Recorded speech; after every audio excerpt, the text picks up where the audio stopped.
jamais dit merci de cette manière. Ce matin, choisis la meilleure des manières pour lui exprimer ta reconnaissance. Église, élève ta voix et commence par bénir le nom de ton Dieu. Alléluia. Mando shete brekataya. Sans chant. Dis merci à Dieu ce matin. Mande kabro shete rebo santaya barakataya. Est-ce que tu sais tout ce que tu veux donner à ton Dieu ce matin, ça? Comme reconnaissance. C'est tout ce que tu veux lui donner, lui qui t'a gardé dans la semaine. Lui qui est au milieu de nous, parce que sa parole dit là où deux ou trois sont assemblés au milieu de nous. Au milieu de l'ensemble, il est au milieu d'eux. C'est tout ce que tu veux donner à celui qui t'a sauvé de l'enfer. Il t'a tiré des ténèbres pour son admirable lumière. Rends les places ce matin, ne carry pas l'action de grâce. C'est le plus important, rends grâce à Dieu. C'est le plus important, rends grâce à Dieu. C'est le plus important, rends grâce à Dieu. C'est le plus important, rends grâce à Dieu. Surtout quand il est au milieu de nous, que des acclamations s'élèvent, que maintenant ta bouche bénisse son Seigneur, et que maintenant ton cœur soit maigre devant lui. Dis-lui merci du plus profond de ton cœur ce matin. Dis-lui merci du plus profond de ton cœur ce matin. Et travailler pour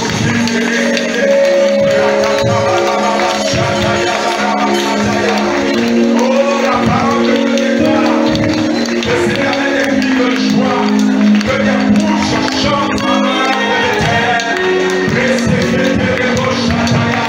La Bible déclare que c'est en dehors des impurs, sans colère, ni tristesse, qu'on évoque Dieu. En débréqué les notions de la Kataya. La Bible dit que ça veut dire tambourets, qu'elle lutte pour bénir son Seigneur. La Bible dit que la guerre entière chante la gloire de son nom. Pourquoi est-ce que nous, les humains, les quatre coins du monde, et sur la terre, jamais ne peut s'ouvrir? On va bénir le nom de ce Dieu glorieux. Alléluia, bénis son Seigneur. Alléluia. Jésus est au milieu de nous. Et je ne sais pas si toi tu le vois, mais il est là.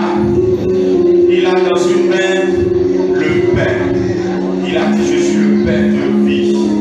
L'homme ne vivra pas de la parole de pain seulement, mais de toute parole qui sort de ma bouche. Ce pain, c'est le pain de la parole. Il veut te servir ça ce matin. Est-ce que tu veux manger? C'est aussi le pain de la guérison. Parce que dans ce pain, il y a la guérison pour ton âme, la guérison pour ton corps. Et dans l'autre main, il a le vin. Il est ici ce matin, il y a le vin là. Et il dit, veux-tu boire? Veux-tu boire avec moi à la table? Viens, viens, tu n'as pas besoin d'apporter de l'argent. Viens, prends et bois, et tu seras guéri. Viens, prends et bois, et c'est fini. C'est l'alliance nouvelle à mon sang pour unir à toi.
jamais.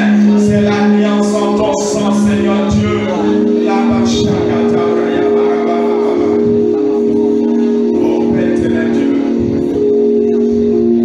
je veux être là où tu es et demeurer dans ta présence, Seigneur. Merci à toi, Père. Tu vas me dire encore une dernière fois ce matin, Seigneur, je sais que ton esprit est là, que ton esprit m'enseigne ce matin. Je vais être enseigné. Je veux que quelque chose se retourne comme on tourne une pièce de monnaie. Juste ici, je n'avais vu que la face. Maintenant, je veux voir le pile. Je veux voir autre chose que mon cœur n'a jamais vu. Et je vais l'accepter pour que ma vie aussi accède à une autre dimension. Maintenant, prie ainsi au nom de Jésus. Prie ainsi parce que à ton attente, tu seras comblé. Oui, ton attente sera comblée ce matin. Ton attente sera comblée ce matin. Car l'esprit est la voix agit. Mais il a posé répéter au Shabbat. Oui, oui, oui, oui, oui, oui. L'esprit qui révèle, l'esprit qui change, l'esprit qui éternel, l'esprit qui montre maintenant là où c'est important, là où c'est important, là où c'est important.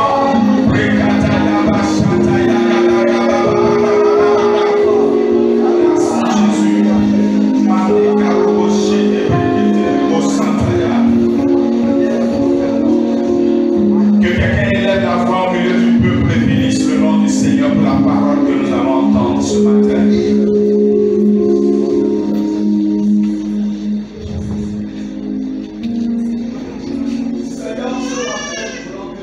Alléluia.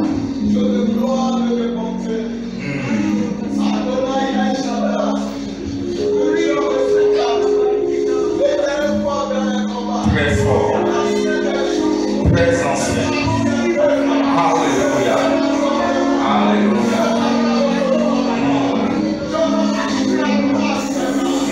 Glory, glory, glory, glory. Yes. Oui. Et tu es là. C'est ce qui nous rassure.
Waouh, c'est une matinée particulière. Quelqu'un dit particulière. Amen. Vous savez que le mardi passé, j'ai introduit ce qui va se passer dans la semaine qui vient. Et donc largement, je vais en parler tout à l'heure. Et puis, il se fait que le Seigneur a mis sur mon cœur de partager un message sur la maturité spirituelle. Et je luttais parce que je me disais, Seigneur, qu'est-ce que je vais dire sur ce sujet et que je n'ai pas encore dit? Et je savais qu'il restait quelque chose que je n'ai pas saisi. Et au fil des semaines, parce que ça faisait environ 2 mois que l'inspiration était venue, au fil des semaines, le Seigneur lui-même ajoutait élément par élément, jusqu'à ce que j'ai construit quelque chose. Et quand j'ai fini de construire ce que le Seigneur a mis sur mon cœur, je me disais, bon, je vais prêcher ça dans 3 dimanches, dans 4 dimanches. Et bim, cette semaine, le Seigneur m'a mis en contact avec une image, c'est juste une image. Et quand j'ai vu l'image, c'était le résumé de ce que le Seigneur m'avait amené à construire. Je ne savais pas que quelqu'un avait déjà vu ça et connu ça. Bon, bref, c'est le même esprit. Et quand j'ai vu l'image, c'était même en anglais, donc je ne sais même pas qui l'a fait. J'ai dit, waouh, ça c'est ce que le Seigneur avait mis sur mon cœur. Et là, la voix de l'Esprit a dit, ce n'est pas dans 3 ou 4 dimanches que tu le partageras, tu partageras cela aujourd'hui. Donc par obéissance, nous allons parler de 7 principes sur l'autoresponsabilité ou bien sur la maturité si vous voulez. 7 principes sur la maturité. Et je vous emmène à lire avec moi Ésaïe chapitre 11. Ésaïe chapitre 11.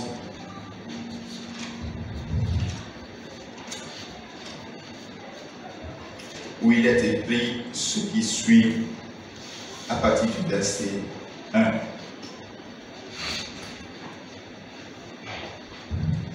Puis un rameau poussera de la souche d'Isaïe. Un rejeton de ses racines portera du fruit. Le fruit. L'esprit de l'Éternel reposera sur lui. Esprit de sagesse et de discernement. Esprit de conseil et de puissance. Esprit de connaissance et de crainte de Dieu. Il prendra plaisir à la crainte de l'Éternel et il ne jugera pas sur l'apparence. N'adressera pas de reproches sur la barre des ouï-dire. Au contraire, il jugera les faibles avec justice et corrigera les malheureux de la terre avec droiture. On va s'arrêter là. Amen. Lorsque nous, à l'église, nous naissons de nouveau, nous avons le Saint-Esprit. Ça nous sert à quoi finalement le Saint-Esprit? Ça nous sert à juste dire que nous sommes marqués pour aller au ciel.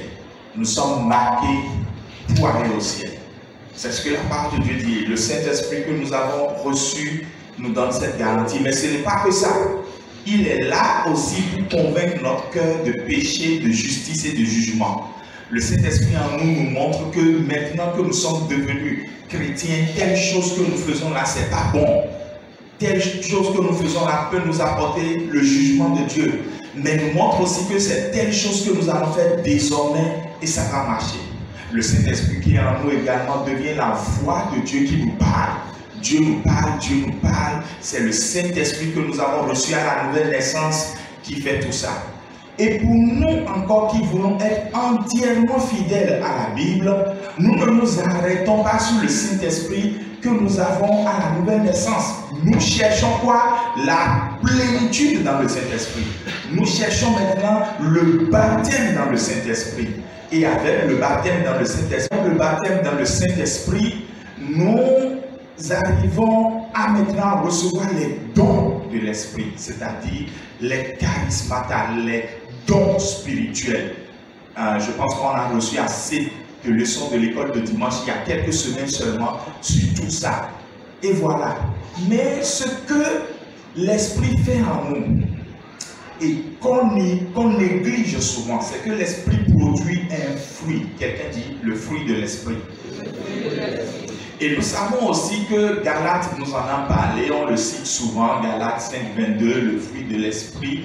Voilà. Et donc le fruit de l'Esprit, c'est à quoi? Le fruit de l'Esprit, c'est ce qui montre si nous sommes en train de grandir dans le Seigneur ou pas. Le fruit de l'Esprit, c'est ce qui montre si nous sommes en train de mûrir dans notre marche avec Jésus ou pas. Le fruit de l'Esprit, c'est ce qui montre si nous sommes en fait ce qu'on appelle réellement un chrétien. Ce n'est pas celui qui vient à l'église qui est chrétien, mais c'est celui qui montre les aspects, les 9 aspects du fruit de l'esprit. La semaine passée, on a parlé de l'amour, de long en large. Donc, celui qui est chrétien doit manifester l'amour, puis la joie, puis la paix, ainsi de suite, jusqu'à la maîtrise de soi. Mais dans la pratique, comment tout ça là se fait?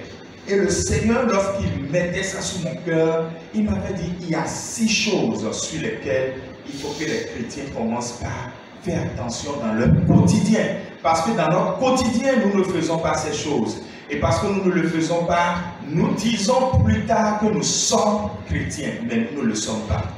Ici, dans le texte qu'on a lu, c'est une prophétie sur Jésus. C'est vrai. Mais c'est un texte applicable à chacun d'entre nous. C'est-à-dire que lorsque le Saint-Esprit vient sur nous pour porter son fruit, il doit être un esprit de conseil et de puissance. Nous ne voulons plus le conseil, nous voulons la puissance seulement. Il doit être un esprit de connaissance et de crainte de l'Éternel. Il doit être un esprit qui nous amène à prendre plaisir dans la crainte de l'Éternel. Un esprit de sagesse et de discernement. Quelqu'un veut le Saint-Esprit de cette manière dans sa vie? Eh bien, on va voir tout à l'heure même dans la pratique comment cela se fait. Et lorsque vous avez le Saint-Esprit de cette manière, dans la pratique, il est dit que vous ne serez plus quelqu'un qui juge sur l'apparence. C'est-à-dire que vous avez une maturité. Vous savez, aujourd'hui, on peut catégoriser quelqu'un rien qu'en le voyant. On peut dire de quelqu'un quelque chose rien qu'en entendant quelque chose de lui ou de sa part. C'est vrai que notre apparence reflète à peu près qui nous sommes au fond. C'est aussi vrai que ce qui sort de notre bouche ne vient que de l'abondance de notre cœur. Mais ce n'est pas toujours vrai. Il faut de la maturité pour comprendre au-delà de l'apparence. Il est dit que lorsque nous avons le Saint-Esprit dans cette dimension, on ne se base pas sur les ouïes-dire pour faire quelque chose. Et donc, je rends grâce à Dieu plutôt qu'il y a quelques semaines, dans la période même où le Saint-Esprit me bousculait par rapport à ce message, que Madame Montagnier, l'épouse du diacre Modeste, a rapporté dans le forum des femmes, par exemple, un débat qui a eu lieu sur Assemblée de Dieu Info. Et les femmes étaient appelées à se prononcer dessus. J'étais là et de façon très tranquille, j'ai suivi le débat. Et je n'ai pas voulu me prononcer parce qu'au fond, quelque chose était au feu et n'était pas cuit.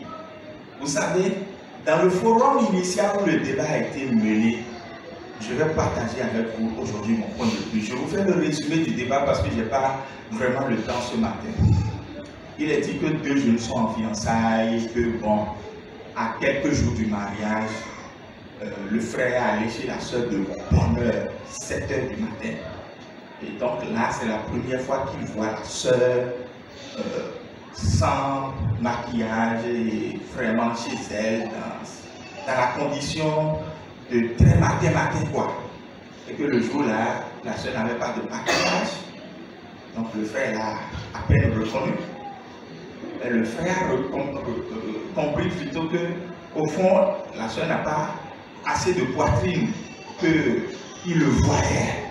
Et qu'elle n'a pas aussi assez de postérieur que ce qu'il voyait. Donc par conséquent, la soeur portait de faux seins et de fausses fesses plutôt. Ça existe, hein.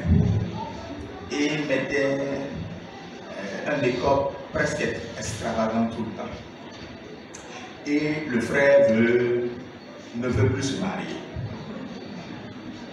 Il ne veut plus se marier. Et le débat était, est-ce que le frère a raison de choisir de ne plus se marier ou pas? Mais chaque fois que le débat est mis, personne ne vient sur le débat, oui, le frère peut se marier, non, le frère ne peut pas se marier. Tout le monde quitte le débat et tout le monde va attaquer la sœur. Oh, aujourd'hui, les sœurs sont fausses. Oh, aujourd'hui, les sœurs sont ceci. Oh, aujourd'hui, et on attaque les filles comme ce n'est pas possible. Je ne les défends pas. Je ne défends pas l'apparence, le make-up et tout ça. Non, non, non. Vous voyez ma femme, non? Est-ce que vous avez jamais vu il faut ongles sur elle? Vous avez jamais vu faux cils? Vous avez jamais vu make-up extravagant? Est-ce que vous avez jamais même vu rouge à lèvres? Bon, ça c'est une option qu'elle a prise. Ce n'est pas parce qu'elle est épouse de pasteur. Hein. Elle était comme ça avant de m'épouser. Donc c'est un choix. Maintenant, que ceux qui s'arrangent dans le dilemme, quoi. Je ne sais pas comment ça se dit en français. Est-ce que c'est une norme? Est-ce qu'il y a une norme dedans? Qui a jamais écrit la norme? Nous autres font premier compte au bout du dilemme. Hein? Ce qui n'est pas excessif. Hein? Quand quelqu'un s'arrange dans le dilemme là, c'est bon. Quand quelqu'un ne s'arrange pas dans le dilemme, il faut aller chercher quel est le problème de la personne. Il faut aller comprendre la personne.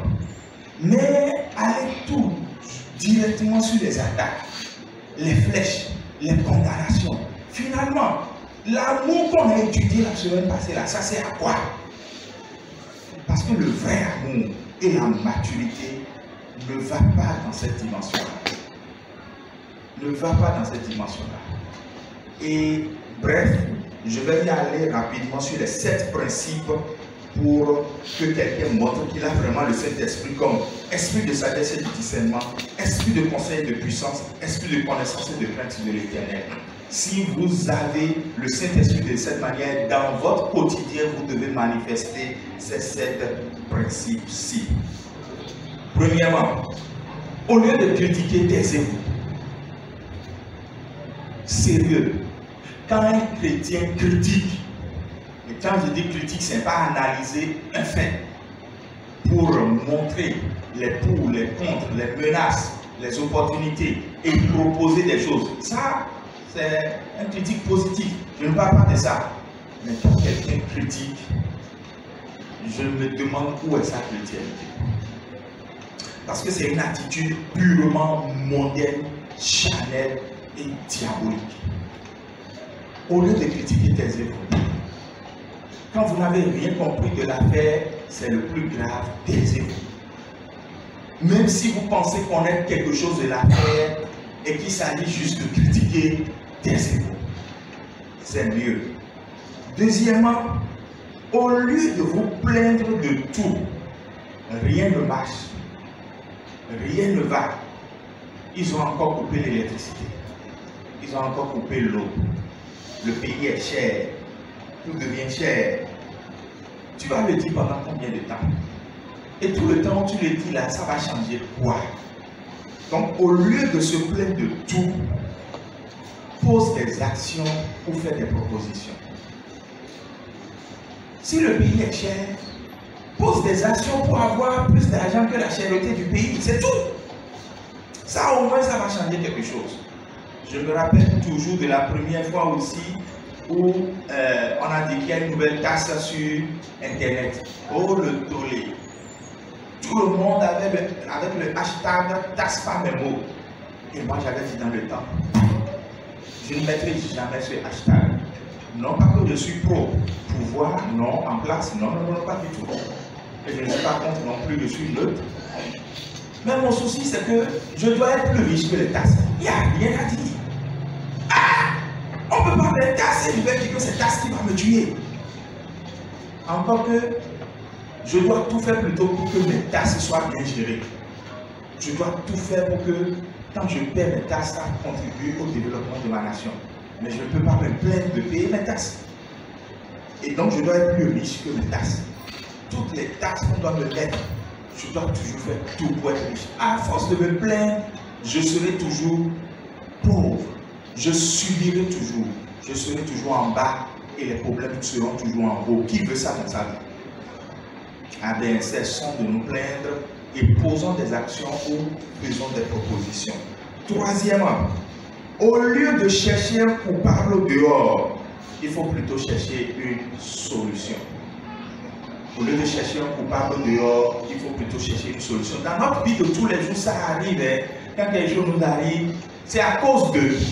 Et je vous ai déjà dit ici, il y a deux types de personnes dans le monde. Il y a ceux qui disent à cause d'eux. Et il y a ceux qui disent quoi? Il y a ceux qui disent quoi? Malgré cela. La catégorie des à cause de là, c'est la catégorie des vaincus. Ils sont vaincus. Je veux que tous les vaincus ici fassent comme ça. Non, c'est la catégorie des vaincus. À cause de, vous ne trouverez pas ce coupable, pardon, parce qu'il n'existe pas. Et même si le coupable existait, le coupable ne nous a pas arraché notre capacité de décider. La décision nous revient à nous. La décision nous revient à nous. Je le répète encore, la décision nous revient. Dieu nous a formés de telle manière que personne ne prend de décision à notre place. C'est nous-mêmes qui prenons les décisions. Et donc de telle sorte que la décision nous revient de dire, même s'il y avait un coupable, malgré les actions du coupable, je m'en sortirai. Je montrerai l'amour, je montrerai la maîtrise de soi, je serai un enfant de Dieu. Je montrerai de la maturité, je montrerai que j'ai l'Esprit de Dieu en moi. Cinquièmement, au lieu de voir, c'est 4, hein? Ça montre que vous suivez. Ça montre aussi que j'ai fait une erreur. Au lieu de vous voir en position de victime, battez vos poids le vainqueur. D'accord? D'accord? Au lieu de vous voir comme celui que personne n'aime, celui qu'on accuse tout le temps, ces choses-là peuvent être ce qui est sur le reflet des blessures que nous portons. Mais c'est plutôt une prison. J'étais dans une église cette semaine avec des jeunes et je leur ai montré que nous sommes tous dans des prisons. Vous savez que vous êtes dans des prisons. Ah, vous n'avez pas accepté, hein? Mais pourtant vous êtes dans des prisons. Hein? Vous voulez une démonstration?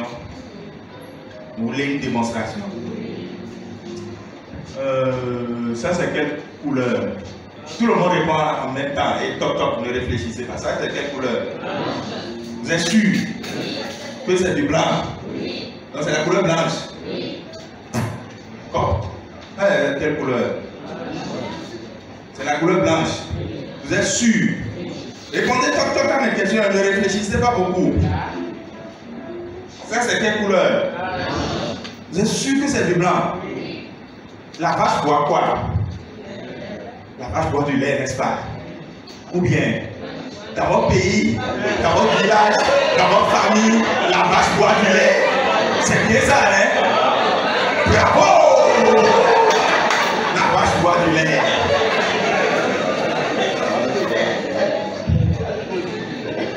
Vous êtes en prison. La vache boit de l'eau. Il produit du lait, mais il n'a jamais bu du lait. Maintenant, je viens de vous montrer que vous êtes en prison.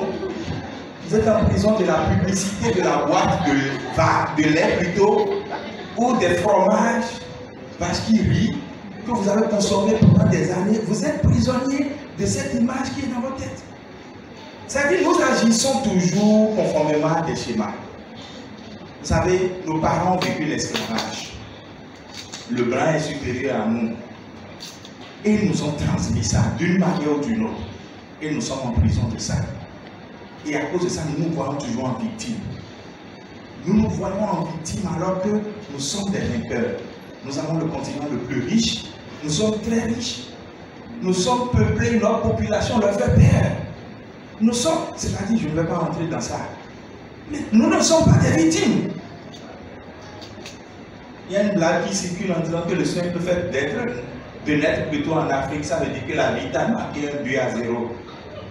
Lorsque tu nais maintenant dans une famille pauvre en Afrique, ça veut dire que la vie t'a marqué 2 buts à 0. Nous ne sommes pas des victimes, c'est faux. Il y a tellement de personnes qui sont nées en Afrique, qui sont nées en famille pauvre, mais pourtant qui sont des vainqueurs. Est-ce qu'il y en a ici ce matin? Et c'est le Saint-Esprit qui le rend possible. Normalement, c'est dans l'Église que cela devrait se voir. Et Cinquièmement, maintenant, au lieu de justifier nos erreurs, retenons plutôt les leçons qu'elles nous ont apprises. Nous commettons tous des erreurs, moi en premier. Mais vous allez remarquer, si vous le remarquez, je ne dis jamais, bon, c'est vrai que j'ai fait ça, mais il y avait, non, il n'y a pas de mais. Que je le justifie ou que je ne le justifie pas. Le plus important, c'est de demander pardon et de tirer les leçons de mes erreurs. Ça montre de la maturité. La maturité, c'est ça. La maturité, la vraie, là, c'est apprendre de ses erreurs pour pouvoir ne plus jamais les commettre. Mais celui qui est frappé d'une certaine amnésie, qui fait que quand il commet des erreurs, il oublie toujours. Il est condamné à les répéter constamment. Et puis maintenant, le sixième principe, c'est au lieu de juger les autres, évaluez plutôt vos propres aptitudes. Vous savez, si je déploie ce que Dieu me permet de déployer, c'est parce que je me remets tout le temps en cause. Je suis la seule personne que je juge vraiment. Et ça, c'est un signe de maturité. Est-ce que le travail que je fais est bon? Est-ce que ma journée a été bonne? Est-ce que ce mois qui vient de finir est bon? Est-ce qu'on a appris à faire évaluation? Non, il faut s'évaluer. En entrant dans l'année, j'avais dit tel. Lorsque l'année est finie, qu'est-ce que j'ai fait? Maintenant, on ne fait pas ça. Et c'est le frère qui est venu rendre témoignage de sa vie qu'on regarde. Et on commence pas à parler. Et on commence pas à juger les autres. C'est plutôt nous-mêmes que nous devons évaluer. Maintenant, si nous sommes en position d'apporter un jugement sur les autres, ça c'est normal. Mais lorsque nous finissons notre job, on revient à nous-mêmes. C'est un signe de maturité. Et le septième et dernier principe dit, si vous ne voulez pas avouer publiquement, voici je suis un gros immature. Mettez les 6 principes en application. Si quelqu'un ne veut pas se tenir au beau milieu du goudron, à étoile rouge, vous dites, regardez-moi, arrêtez-vous. Voici un gros immature. Si quelqu'un ne veut pas faire ça demain, pendant qu'il prie pour dire Saint-Esprit, sois en moi, Saint-Esprit, sois en moi, il n'a qu'à mettre les 6 principes dont je viens de parler là en application. Tous les jours, chaque jour, veillez à mettre ces choses en application. Et il y a un principe qui nous fait du mal. Et il y a plutôt une attitude qui nous fait du mal. Le papatoïsme.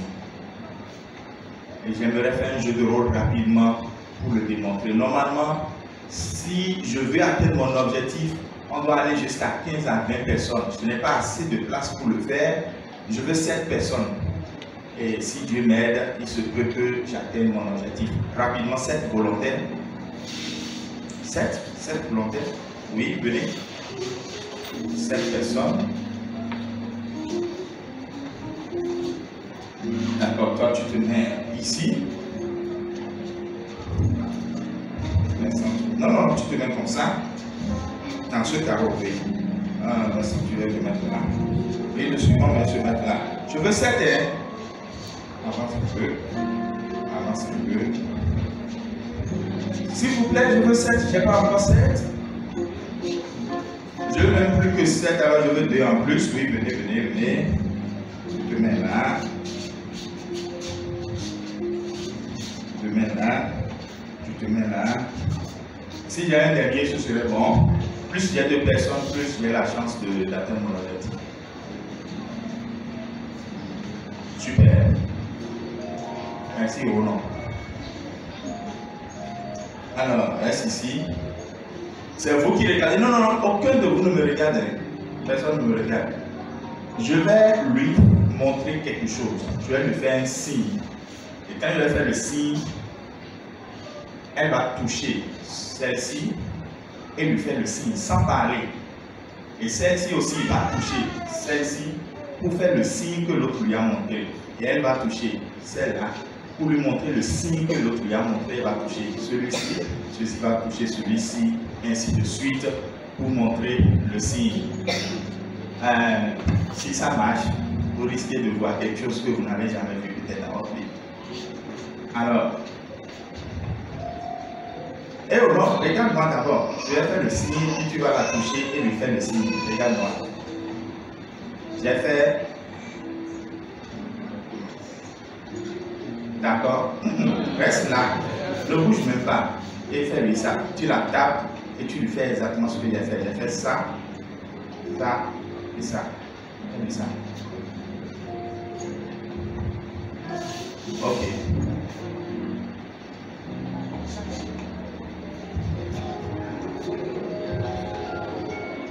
Non, laisse là, laisse. Fais ça. Ce qu'on t'a montré là, c'est ça que tu fais.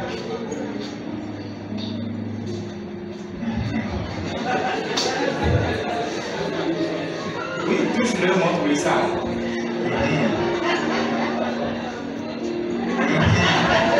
Est-ce que c'est ce que moi j'ai montré au début là qui veut montrer?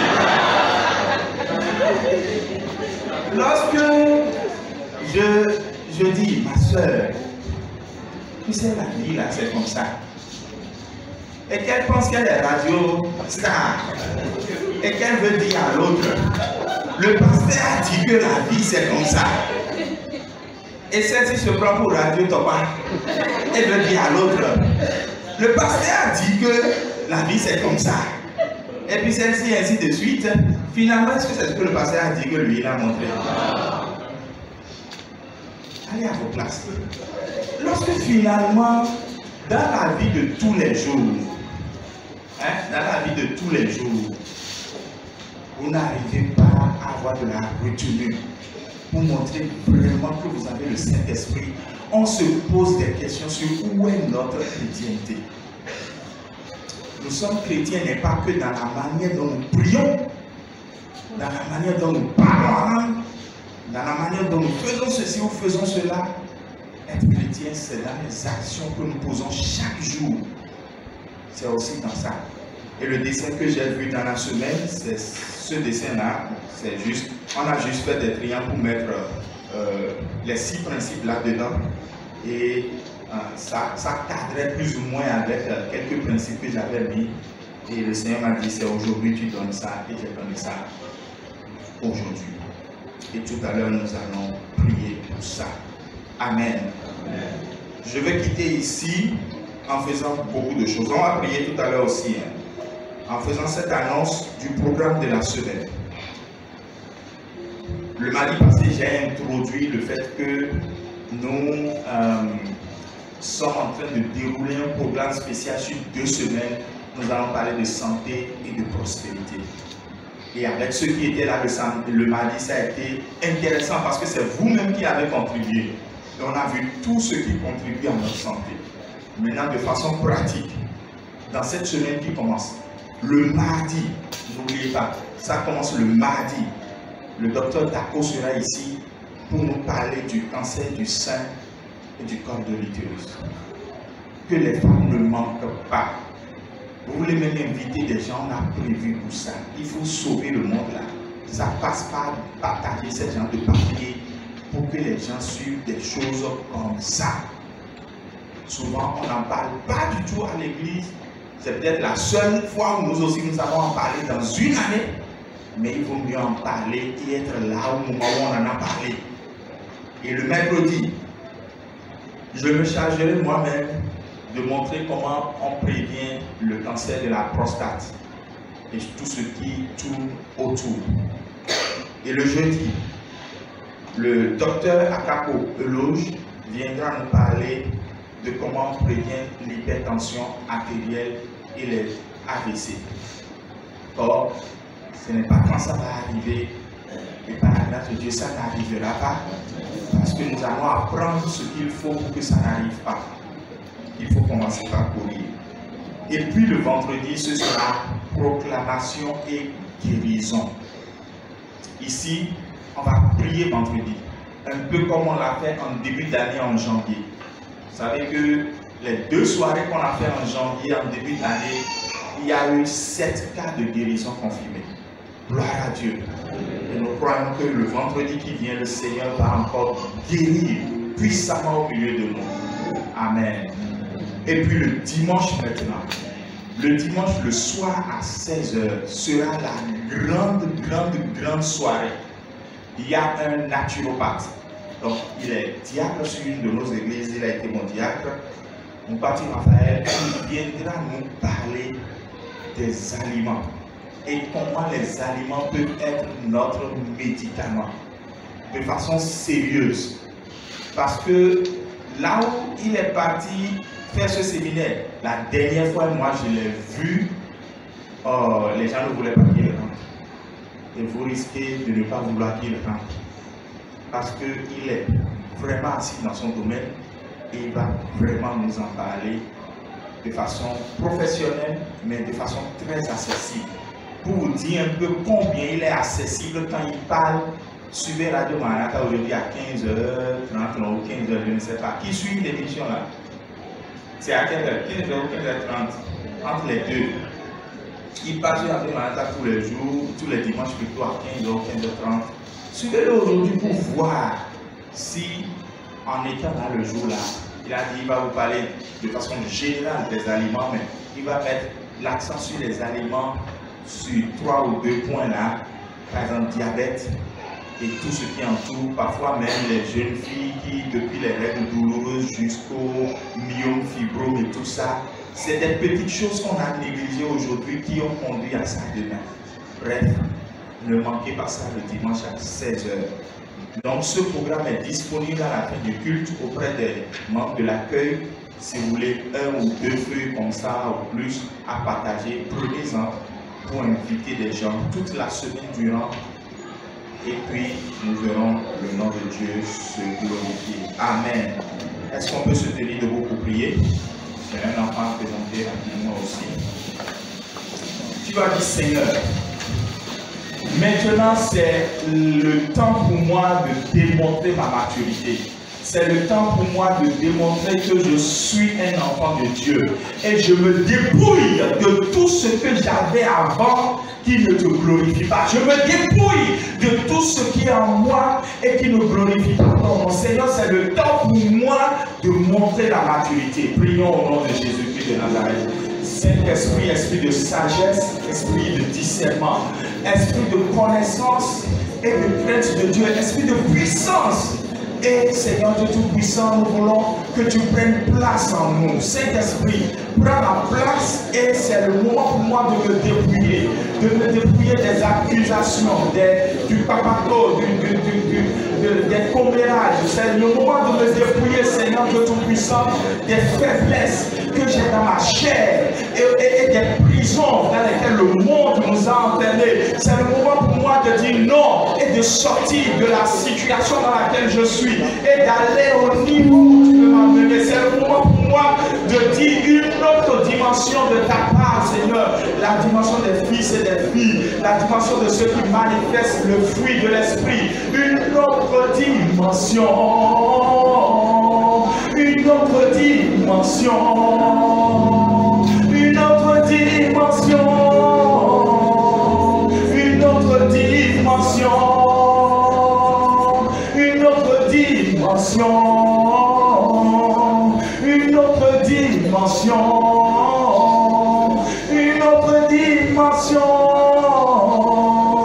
Une autre dimension. Seigneur, nous voulons révéler à cette saison d'autres nouvelles les chrétiens qui marchent dans la vérité et par l'appui de l'Esprit Saint. Au nom de Jésus. Amen. Amen. Amen. Veuillez vous asseoir.